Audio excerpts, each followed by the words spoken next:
എൻ്റെ പേര് റീത്ത മരിയ. ഞാൻ ഹോളി ഫാമിലി ചർച്ച് പെരുമ്പള്ളിയിൽ നിന്നാണ് വരുന്നത്. ആദ്യം തന്നെ അമ്മയുടെ പ്രത്യക്ഷീകരണത്തിൻ്റെ സാക്ഷിയായി യേശുനാമത്തിൽ എന്നെ ഉയർത്തിയതിനെ ഓർത്ത് ഞാൻ നന്ദി പറയുന്നു. ഞാൻ 2022 മാർച്ചിലാണ് ആദ്യമായി ഉടമ്പടി എടുക്കുന്നത്. ഉടമ്പടി എടുത്തതിന് ശേഷമാണ് എനിക്ക് വിദേശത്ത് പോകുവാനുള്ള ഒരു ആഗ്രഹം വന്ന് തുടങ്ങിയത്. അത്രയും നാളും PSC എഴുതി ഗവൺമെൻറ് ജോലി നോക്കാനാണ് ഞാൻ നിന്നിരുന്നത്.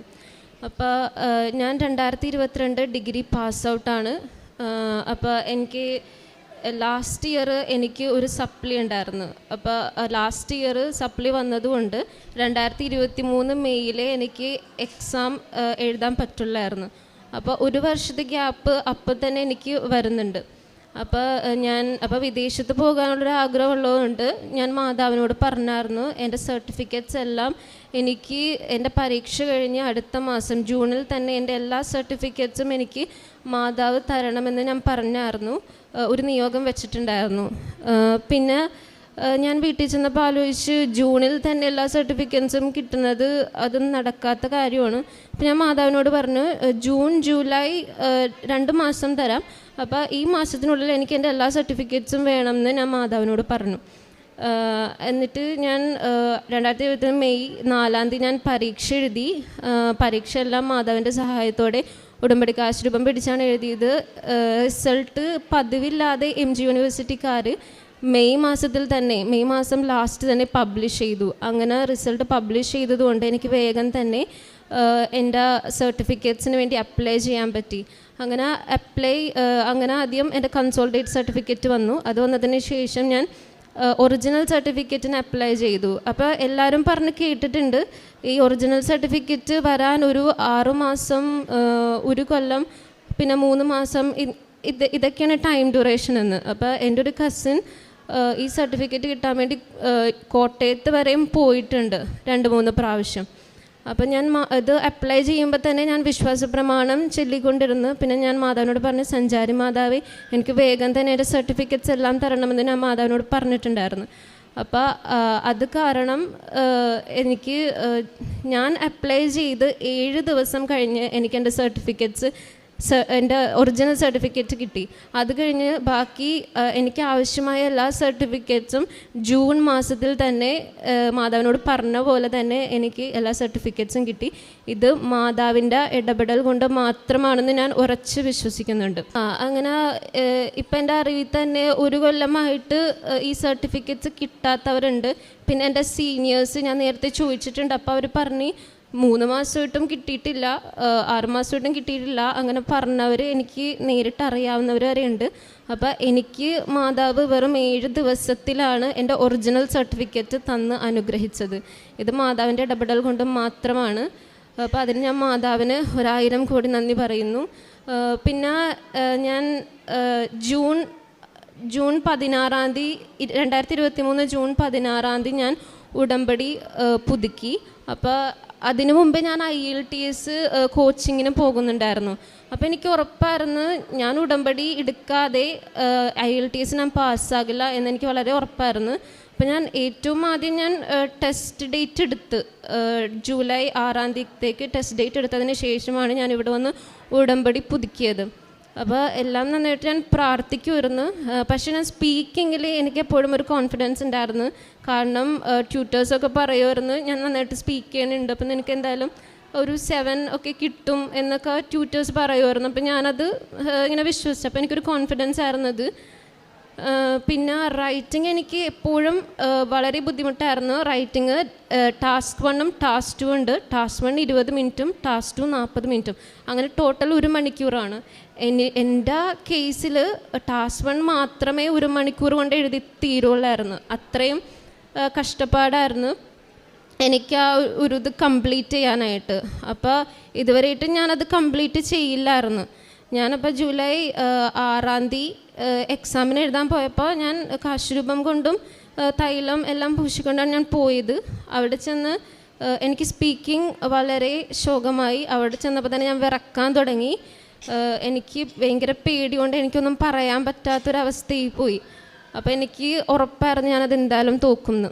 പിന്നെ പക്ഷേ റൈറ്റിങ്ങിൽ എനിക്ക് ഒട്ടും കോൺഫിഡൻസ് ഇല്ലാത്ത റൈറ്റിങ്ങിൽ എനിക്ക് കറക്റ്റ് സമയത്ത് എഴുതി ഒപ്പിക്കാൻ പറ്റി. അപ്പോൾ അത് കഴിഞ്ഞ് ഞാൻ പ്രതീക്ഷിച്ച പോലെ തന്നെ റിസൾട്ട് വന്നപ്പോൾ എനിക്ക് കാനഡയ്ക്ക് പോകാനുള്ള സ്കോർ എനിക്ക് കിട്ടിയില്ല. അപ്പോൾ എനിക്ക് വളരെ നിരാശയായി. പക്ഷേ അന്ന് വെളുപ്പിന് ഞാൻ റിസൾട്ട് നോക്കി കിടന്നുറങ്ങിയപ്പോൾ എനിക്കൊരു സ്വപ്നം ഉണ്ടായി, നീ എല്ലാ ദിവസവും പള്ളിയും പോ, പിന്നെ അത് വന്നിട്ട് നീ ബൈബിളും വായിക്കുക. അങ്ങനെ ഒരു സ്വപ്നം എനിക്കുണ്ടായി. അപ്പോൾ അത് കഴിഞ്ഞ് ഞാൻ എല്ലാ ദിവസവും രാവിലെ പള്ളിയിൽ പോകാൻ തുടങ്ങി. അതെൻ്റെ ജീവിതത്തിൽ ഒരിക്കലും നടക്കാത്ത കാര്യമെന്ന് ഞാൻ വിശ്വസിച്ചിരുന്നതാണ്. കാരണം എല്ലാ ദിവസവും ഞാൻ പള്ളിയിൽ പോകില്ല, ഒരു ഞായറാഴ്ച ക്രിസ്ത്യാനിയായിരുന്നു ഞാൻ. അപ്പം അങ്ങനെ എല്ലാ ദിവസവും പള്ളിയിൽ പോകാനും തുടങ്ങി. പള്ളിയിൽ പോയി വന്നിട്ട് ഞാൻ നേരെ ബൈബിൾ വായിക്കും. ബൈബിൾ വായിച്ചതിന് ശേഷമേ ഞാൻ പഠിക്കാനിരിക്കാറുള്ളൂ. അപ്പം രണ്ടാമത്തെ അറ്റംപ്റ്റിൽ ഞാൻ കോച്ചിങ്ങിനൊന്നും പോയില്ല. എൻ്റെ കസിൻ്റെയും ഫ്രണ്ട്സിൻ്റെയും സഹായത്തോടെയാണ് ഞാൻ പഠിച്ചിരുന്നത്. പിന്നെ എല്ലാ ദിവസവും പഠിക്കുന്നതിന് മുമ്പ് ഉടമ്പടി തൈലം, പൂശും, അങ്ങനെ കാശുരൂപം എല്ലാം വെച്ചാണ് ഞാൻ പഠിച്ചുകൊണ്ടിരുന്നത്. പിന്നെ അച്ഛൻ്റെ കൈവപ്പ് ശുശ്രൂഷയും എനിക്ക് കിട്ടിയിട്ടുണ്ട്. അപ്പോൾ അച്ഛൻ പറഞ്ഞതനുസരിച്ച് വിശ്വാസപ്രമാണം, സ്വർഗസ്നായം, നന്മറിഞ്ഞറിയാമയും ഇതെല്ലാം ഞാൻ ചൊല്ലിയിട്ടാണ് ഓരോ മൊഡ്യൂൾസും പഠിക്കുന്നത്.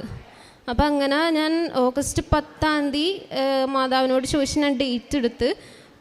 അതിനു മുമ്പേ ഞാൻ പ്രാർത്ഥിക്കണമായിരുന്നു. ഒരു ഓഗസ്റ്റ് 4 ഞാൻ പത്രമെല്ലാം കൊടുത്ത് ഞാൻ സന്ധ്യപ്രാർത്ഥന, ഉടമ്പടി പ്രാർത്ഥന ഞാൻ ചെല്ലുകയായിരുന്നു. അപ്പോൾ ഞാൻ മാതാവിനോട് പറഞ്ഞു, മാതാവേ എനിക്കൊരു അടയാളം തരാൻ, എനിക്ക് അത്രയും പേടിയുണ്ട്, ഞാൻ ജയിക്കുമെന്ന് എനിക്കൊരു അടയാളം തരാൻ പറഞ്ഞ മാതാവിനോട്. എന്നിട്ട് ഞാൻ വെറുതെ ക്യാമറ ഓണാക്കി വെച്ച്, അതെന്തിനാണെന്നറിയില്ല, ഞാൻ വെറുതെ ക്യാമറ ഓണാക്കി വെച്ച് ഞാൻ ജസ്റ്റ് ക്യാമറ ഓണാക്കി തിരിയിൽ നോക്കിയപ്പോൾ തിരി 7 എന്ന് തിരിയിൽ കാണുന്നു. അതെനിക്ക് ഭയങ്കര വിശ്വാസമായി. ഞാനപ്പോൾ അനിയത്തിനോട് ചോദിച്ചു, ഇത് 7 അല്ലേ എന്ന് ചോദിച്ചപ്പോൾ അവൾ പറഞ്ഞു ഇത് 7 തന്നെയാണെന്ന് പറഞ്ഞു. അപ്പം ഞാൻ 7 എനിക്ക് ബാൻഡ് സ്കോർ കിട്ടുമെന്ന് ഞാൻ വിശ്വസിച്ച് പ്രാർത്ഥിക്കാൻ തുടങ്ങി. അപ്പം അങ്ങനെ സ്പീക്കിംഗ് എനിക്ക് നല്ലതായിരുന്നു. എനിക്ക് അത്രയും നേരം പേടിയായിരുന്നു. പക്ഷെ ഞാൻ അകത്തേക്ക് കയറിയപ്പോൾ എൻ്റെ പേടിയെല്ലാം പോയി. എനിക്ക് നന്നായിട്ട് സ്പീക്ക് ചെയ്യാൻ പറ്റി. പിന്നെ 2 ദിവസം കഴിഞ്ഞിട്ടായിരുന്നു ബാക്കി LRW ടെസ്റ്റ്. അപ്പോൾ അതിനുവേണ്ടി ഞാൻ തൈലം നെറ്റിയിലും, പിന്നെ ലിസണിങ്ങിന് വേണ്ടി ഞാൻ ചെവിയിലും, പിന്നെ റൈറ്റിങ്ങിന് വേണ്ടി എൻ്റെ കയ്യിലും ഞാൻ തൈലം പൂശിയാണ് പോയത്. ഇതിനു മുമ്പ് ഞാൻ പറഞ്ഞിരുന്നത് പോലെ എനിക്ക് റൈറ്റിംഗ് വളരെ ടഫായിരുന്നു. അപ്പോൾ എക്സാമിന് ഒരു ദിവസം മുമ്പ് ഞാൻ ഒരു ചരടെടുത്ത് കയ്യിൽ കെട്ടി, അതിൽ ഞാൻ കാശുരൂപവും ചരടിൻ്റെ ഒപ്പം വെച്ചിട്ട് എൻ്റെ കയ്യിൽ ഞാൻ കെട്ടി. എന്നിട്ട് ഞാൻ മാതാവിനോട് പറഞ്ഞു, മാതാവേ ഇതുവരെയായിട്ടും എൻ്റെ റൈറ്റിംഗ് എനിക്ക് എഴുതി തീർക്കാൻ പറ്റിയിട്ടില്ല, പക്ഷേ ഇന്ന് 12 മണിക്കുള്ളിൽ മാതാവ് എന്നെ കൊണ്ട് റൈറ്റിംഗ് എഴുതിപ്പിക്കണം. അങ്ങനെ എഴുതിപ്പിക്കുകയാണെങ്കിൽ ഉറപ്പായിട്ടും അത് ഇവിടെ വന്ന് ഞാൻ സാക്ഷ്യം പറയുമെന്ന് ഞാൻ മാതാവിനോട് പറഞ്ഞായിരുന്നു. അപ്പോൾ റീഡിങ്ങിലും എനിക്ക് ബുദ്ധിമുട്ടുണ്ട്. കാരണം ഒരു 4-5 ക്വസ്റ്റ്യൻസ് എനിക്ക് എപ്പോഴും അറ്റൻഡ് ചെയ്യാൻ പറ്റില്ലായിരുന്നു. അപ്പോൾ ഞാനങ്ങനെ ചരടൊക്കെ കിട്ടി ആ ലെറ്ററൊക്കെ എഴുതി ഞാൻ നേരെ റീഡിങ്ങാണ് ചെയ്തത്. റീഡിങ് ചെയ്തപ്പോൾ എനിക്ക് ഫുള്ള് കംപ്ലീറ്റ് ചെയ്യാൻ പറ്റി. 40 ക്വസ്റ്റ്യൻസും ഞാൻ കംപ്ലീറ്റ് ചെയ്തു 1 ഹവറിനുള്ളിൽ. പിന്നെ അത് കഴിഞ്ഞ് ഒരു സന്ധ്യയായപ്പോൾ ഞാൻ റൈറ്റിംഗ് എടുത്ത് ഞാനത് എഴുതാൻ തുടങ്ങി. അപ്പോഴും അത്ഭുതം എന്ന് പറയട്ടെ, 1 മണിക്കൂറിനുള്ളിൽ തന്നെ ടാസ്ക് 1ഉം ടാസ്ക് 2ഉം ഞാൻ കംപ്ലീറ്റ് ചെയ്ത്. ഇതുവരെയായിട്ടും പ്രാക്ടീസ് ചെയ്യുമ്പോൾ അത് എനിക്ക് കംപ്ലീറ്റ് ആകാറില്ല. അതെനിക്ക് വലിയ അത്ഭുതമായിരുന്നു. അപ്പോൾ എനിക്ക് ഉറപ്പായിരുന്നു മാതാവ് ഇപ്രാവശ്യം എന്തായാലും എന്നെ പാസ്സാക്കുമെന്ന്. എന്നിട്ട് ഞാൻ റൈറ്റിങ്ങിൻ്റെ ടെസ്റ്റിൻ്റെ അന്ന് ഇതേപോലെ തൈലമൊക്കെ പൂശിയാണ് ഞാൻ പോയത്. എന്താണെന്ന് വെച്ചാൽ ഞാൻ റൈറ്റിങ് ഫുൾ എഴുതി, ടാസ്ക് 1ഉം ടാസ്ക് 2ഉം എഴുതാനും പറ്റി. എനിക്കത് വായിച്ച് തീർക്കാനും എനിക്ക് സമയം കിട്ടി. അത്രയും മാതാവ് എനിക്ക് സമയം തന്നു. അപ്പോൾ ഇതും മാതാവിൻ്റെ അനുഗ്രഹം കൊണ്ടാണെന്ന് ഞാൻ ഉറച്ച് വിശ്വസിക്കുന്നു. അതേപോലെ തന്നെ റീഡിങ്ങും എനിക്ക് ഫുള്ള് കംപ്ലീറ്റ് ചെയ്യാൻ പറ്റി. അങ്ങനെ റിസൾട്ട് വന്നപ്പോൾ തിരിയിൽ കാണിച്ച പോലെ തന്നെ എൻ്റെ ബാൻഡ് സ്കോർ 7 ആയിരുന്നു. ഇത് മാതാവിൻ്റെ അനുഗ്രഹം കൊണ്ടാണെന്ന് ഞാൻ ഉറച്ച് വിശ്വസിക്കുന്നു. പിന്നെ അടുത്ത അനുഗ്രഹം എൻ്റെ അമ്മയ്ക്കാണ്. അമ്മക്ക് ഒരു 3 മാസത്തോളമായിട്ട് ഭയങ്കര വയറുവേദനയായിരുന്നു. അപ്പോൾ എന്താണെന്നറിയില്ലായിരുന്നു. പിന്നീടാണ് മനസ്സിലായത് അത് പിത്താശയത്തിൽ കല്ലിൻ്റെ ഇതാണ്, അതുകൊണ്ടാണ് ഇത്രയും വയറുവേദന. അപ്പോൾ ഭയങ്കരമായിട്ട് വയറുവേദന ഉണ്ടെങ്കിൽ സർജറി വരെ വേണമെന്ന് ഡോക്ടർ പറഞ്ഞതായിരുന്നു. അപ്പം ഞാൻ ഉടമ്പടി പുതുക്കുന്ന ദിവസം ഞാൻ അമ്മനോട് പറഞ്ഞ്, അമ്മേ ഞാൻ അമ്മയുടെ ഇത് ഒരു നിയോഗമായിട്ട് വെക്കാമെന്ന് ഞാൻ പറഞ്ഞായിരുന്നു. അന്ന് രാത്രി തൊട്ട് അമ്മക്ക് വയറുവേദന ഇല്ല. സാധാരണ ഫുഡ് കഴിച്ച് കഴിഞ്ഞാൽ രാത്രി നമുക്ക് നല്ല വയറുവേദന ആയിരിക്കും. ഞാൻ ഉടമ്പടി വെക്കാമെന്ന് പറഞ്ഞു. ഞാൻ ഉടമ്പടി പുതുക്കിയിട്ട് പോലും ഇല്ല. അതിൻ്റെ തലേ ദിവസം തന്നെ അമ്മയുടെ വയറുവേദന പോയി. ഇന്നൊരു 7 മാസത്തോളമായിട്ടുണ്ട്. ഇന്ന് വരെ നമുക്ക് ആ വയറുവേദന വന്നിട്ടില്ല. പിന്നെ ഒരു പ്രാവശ്യം വന്ന് 2 മാസം മുൻപ് നമുക്ക് അതേപോലെ തന്നെ നല്ല വയറുവേദന വന്നു. അപ്പം ഞാൻ അമ്മനോട് പറഞ്ഞു, അമ്മ സാക്ഷ്യം പറയാനിട്ടാണ്. അമ്മ സാക്ഷ്യം പറയാമെന്ന് പറഞ്ഞ് പ്രാർത്ഥിക്കാൻ പറഞ്ഞു. അങ്ങനെ പ്രാർത്ഥിച്ച് അന്ന് തന്നെ ആ വേദനയും മാറി. പിന്നെ ഇന്ന് വരെയും വന്നിട്ടില്ല. ഇതും അമ്മ മാതാവിൻ്റെ പ്രത്യേക അനുഗ്രഹവും കരുതലുമാണ്, ഞാൻ ഉറച്ചു വിശ്വസിക്കുന്നുണ്ട്. പിന്നെ ഞാൻ കഴിഞ്ഞ 2022 മുതൽ ഞാൻ ഡിസംബർ 9 എന്ന് പറഞ്ഞ ഡേറ്റ് ഞാനിട്ട് പ്രാർത്ഥിക്കുമായിരുന്നു. ഡിസംബർ 9 എൻ്റെ വിസ എന്ന് പറഞ്ഞാൽ ഞാൻ ഡേറ്റ് ഇട്ട് പ്രാർത്ഥിക്കുമായിരുന്നു. അപ്പോൾ ഡിസംബർ 9 ഞാൻ പ്രാർത്ഥിക്കുമ്പോൾ എനിക്ക് ഡിസംബർ 23 എന്ന് പറഞ്ഞൊരു ഡേറ്റ് എൻ്റെ മനസ്സിൽ വരുമായിരുന്നു. അപ്പോൾ അങ്ങനെ ഡേറ്റ് ഇങ്ങനെ വന്നുകൊണ്ടിരുന്നു. അപ്പോൾ ഞാൻ ആ ഡിസംബർ 23 എന്ന് പറഞ്ഞ ഡേറ്റ് ഇട്ട് ഞാൻ പ്രാർത്ഥിച്ചു. ഇത് ഞാൻ 2022 മുതൽ പ്രാർത്ഥിക്കാൻ തുടങ്ങിയതാണ്. അപ്പോൾ ഈ ഒക്ടോബറിൽ എനിക്ക് കോളേജിൽ അപ്ലൈ ചെയ്യണ സമയമായപ്പോൾ ഞാൻ ഓരോ കോളേജിലും അപ്ലൈ ചെയ്യാൻ വേണ്ടി ആപ്ലിക്കേഷൻ ഫീസ് 10,000, 12,000, അങ്ങനെ 8,000 രൂപ അത്രയൊക്കെയാണ് ഒരു കോളേജിൽ ഒരു കോഴ്സിന് അപ്ലൈ ചെയ്യാൻ വേണ്ടി മാത്രം. അപ്പോൾ അപ്പോഴേക്കും അപ്പൻ്റെ കയ്യിൽ കാശൊന്നും ഉണ്ടായിരുന്നില്ല. ഞാൻ മാതാവിനോട് പറയുമായിരുന്നു, മാതാവേ ഞാൻ ഇന്ന കോളേജിൽ അപ്ലൈ ചെയ്യാൻ പോകണേണ്, അപ്പൻ്റെ കയ്യിൽ കാശൊന്നും ഇല്ല, അത് മാതാവിന് അറിയാലോ, ഈ കാശ് വെറുതെ പോകരുതെന്ന് ഞാൻ പ്രാർത്ഥിക്കുമായിരുന്നു എപ്പോഴും. അപ്പോൾ അതുകൊണ്ട് ഞാൻ പ്രാർത്ഥിക്കണത് കൊണ്ട് എനിക്ക് അപ്ലൈ ചെയ്യാൻ പറ്റില്ല. അങ്ങനെ 2 കോളേജിൽ ഓരോ തടസ്സങ്ങൾ വരും, അങ്ങനെ ഓരോ തടസ്സങ്ങൾ വന്ന് എനിക്ക് അപ്ലൈ ചെയ്യാൻ പറ്റില്ലായിരുന്നു. അങ്ങനെ 3ാമത്തെ കോളേജായിരുന്നു നയഗ്ര കോളേജ്. ആ കോളേജിൽ ഞാൻ അപ്ലൈ ചെയ്യാൻ പോകുന്ന സമയത്ത് എനിക്ക് ഗ്യാപ്പുണ്ട്, ഒരു 2 വർഷം അടുക്ക് ഗ്യാപ്പുണ്ട്. അപ്പോൾ ആ ഗ്യാപ്പ് ലെറ്റർ തയ്യാറാക്കുന്ന സമയത്ത് എനിക്ക് ഭയങ്കര സുഗന്ധാഭിഷേകം കിട്ടി. അപ്പം മാതാവിൻ്റെ കാശുരൂപം കയ്യിൽ ഞാൻ മുറുക്കി പിടിച്ചിട്ടുണ്ട്. അപ്പോൾ എനിക്ക് മനസ്സിലായി ഇത് മാതാവ് തന്നെ കാണിച്ചു തന്ന കോഴ്സും കോളേജും ആണ്. അപ്പോൾ അതുകൊണ്ടാണ് ഈ സുഗന്ധാഭിഷേകം വന്നതെന്ന് എനിക്ക് മനസ്സിലായി. അങ്ങനെ ആ കോളേജിൽ അപ്ലൈ ചെയ്തു.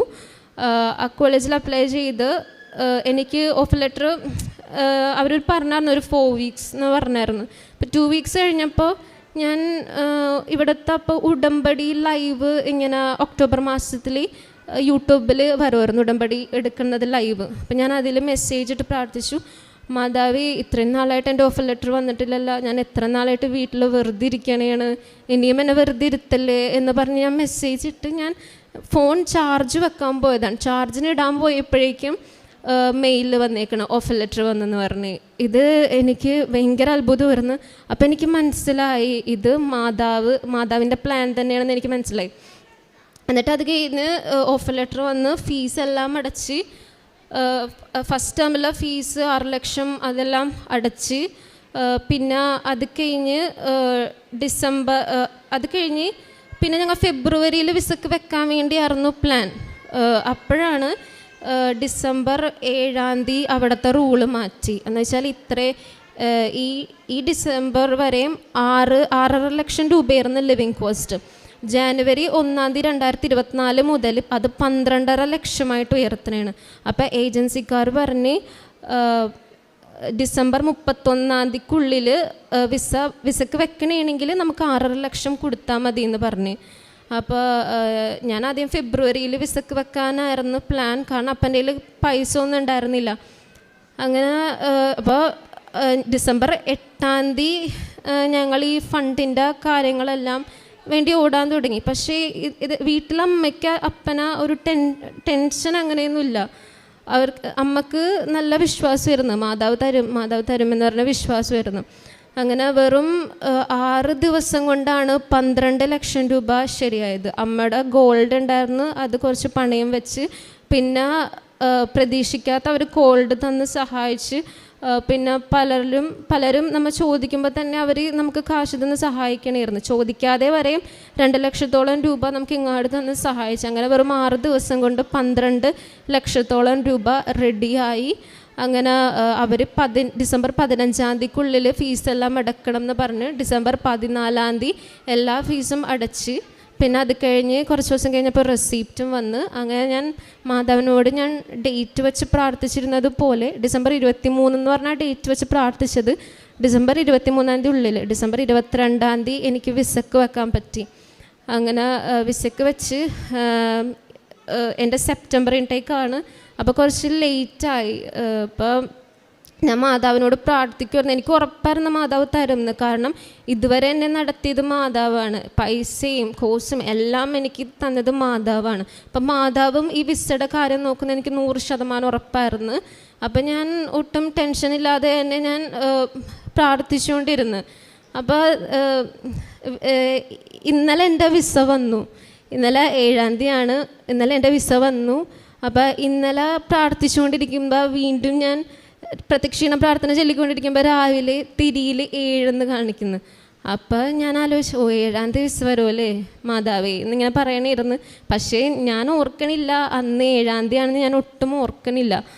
അപ്പം ഞാനൊരു തീരുമാനം എടുത്തിട്ടുണ്ടായിരുന്നു. ഞാൻ അമ്മനോട് പറയും, പിന്നെ എൻ്റെ വിസ വന്നാൽ ഞാനിവിടെ വന്ന് സാക്ഷ്യം പറയാതെ വേറെ ഒരാളോടും പറയില്ല എന്ന് ഞാനൊരു തീരുമാനം എടുത്തിട്ടുണ്ടായിരുന്നു. അപ്പം ഇന്നലെ എൻ്റെ വിസ വന്ന് ഇന്നലെ തന്നെ ഞാൻ വിസയുടെ സബ്മിഷന് വേണ്ടിയും എൻ്റെ പാസ്പോർട്ടും ഞാനെല്ലാം കൊടുത്ത്. ഇത്രയും വരെയും എന്നെ നടത്തിയതും എന്നെ കരുതിയതും എൻ്റെ കുടുംബത്തെയും എല്ലാവരെയും കരുതിയതും മാതാവാണെന്ന് ഞാൻ ഉറച്ച് വിശ്വസിക്കുന്നുണ്ട്. പിന്നെ എൻ്റെ ആത്മീയ ജീവിതത്തിൽ എനിക്ക് കുറേ മാറ്റങ്ങൾ വന്നിട്ടുണ്ട്. എന്നുവെച്ചാൽ എല്ലാ ദിവസവും എനിക്ക് പള്ളിയിൽ പോകാനുള്ളൊരു കൃപ കിട്ടി. അതാണ് എനിക്ക് ഏറ്റവും വലുത്. പിന്നെ അതുമാത്രമല്ല, എനിക്ക് ദിവ്യകാരുണ്യം സ്വീകരിക്കുമ്പോൾ എനിക്ക് ഈശോനോട് ഒരു പ്രത്യേക സ്നേഹവും എനിക്ക് എന്തെന്നില്ലാത്ത ആനന്ദവും പറഞ്ഞറിയിക്കാൻ പറ്റില്ല. ഇടയ്ക്ക് ഞാൻ ഇങ്ങനെ ഈശോനെ സ്വീകരിക്കുമ്പോൾ ഞാൻ കരഞ്ഞു പോകാറുണ്ട്. അത്രയും ഒരു ആത്മീയതയിലേക്ക് ഞാൻ എത്തി. പിന്നെ ഞാൻ പലപ്പോഴും ഞാനിങ്ങനെ ആലോചിക്കും, എനിക്കൊരു അർഹതയില്ല, ഞാൻ പാപിയാണ് എന്നൊക്കെ പറഞ്ഞ് ഞാൻ ആലോചിക്കുമ്പോൾ എനിക്ക് എന്തെങ്കിലും ഒരു അടയാളം തരും ഈശോ. എന്നറിയുമ്പോൾ ഇപ്പോൾ കുർബാനയുടെ ഇടയ്ക്കാണ് ഞാനിങ്ങനെ പ്രാർത്ഥിക്കണമെങ്കിൽ അൽത്താരയിൽ അർപ്പിക്കുന്ന ഈശോയുടെ ദിവ്യകാരുണ്യം അത് സ്വീകരിക്കാനുള്ള കൃപയും ഈശോ എനിക്ക് തന്ന്. അപ്പം ഇതെല്ലാം ചെയ്തെന്ന് ഈശോയാണ്. ഞാൻ ഈശോയും അമ്മ മാതാവാണെന്ന് ഉറച്ച് വിശ്വസിക്കുന്നു. പിന്നെ അത് മാത്രമല്ല, ഞാനും അമ്മയും പാവങ്ങൾക്ക് ഫുഡ് റെഡിയാക്കി കൊടുക്കുമായിരുന്നു. അത് നല്ല കറികൾ തന്നെ, ചിക്കനും പിന്നെ മീൻ വറുത്തതും മുട്ട വറുത്തതും അങ്ങനെയുള്ള നല്ല കറികൾ വെച്ച് തന്നെയാണ് എല്ലാവർക്കും ഇങ്ങനെ ഫുഡ് കൊടുത്തിരുന്നത്.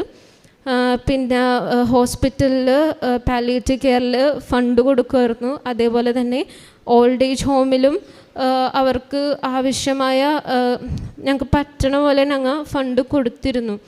പിന്നെ പാവങ്ങൾക്ക് നല്ല ഉടുപ്പുകളും കൊടുക്കുമായിരുന്നു. ഇതെല്ലാം പിന്നെ പ്രേക്ഷിത പ്രവർത്തനം, അത് ഞാനും അമ്മയും നടന്ന് എല്ലായിടത്തും കൊണ്ടേ കൊടുക്കും, ഞങ്ങളുടെ അയൽവാസികൾക്കും. അങ്ങനെ ഞാനും അമ്മയും നടന്നാണ് പോകുന്നത്. ഒരു 3 കിറ്റ് 4 കിറ്റ് അങ്ങനെ 6 കിറ്റ് വരെ ഞങ്ങൾ പത്രം കൊടുക്കാറുണ്ട്. അപ്പം ഇതുവരെ നടത്തിയ അമ്മ മാതാവിനും ഈശോയ്ക്കും 1000 കോടി നന്ദി. ജപമാല റാണി ആവേ ആവേ ആവേ.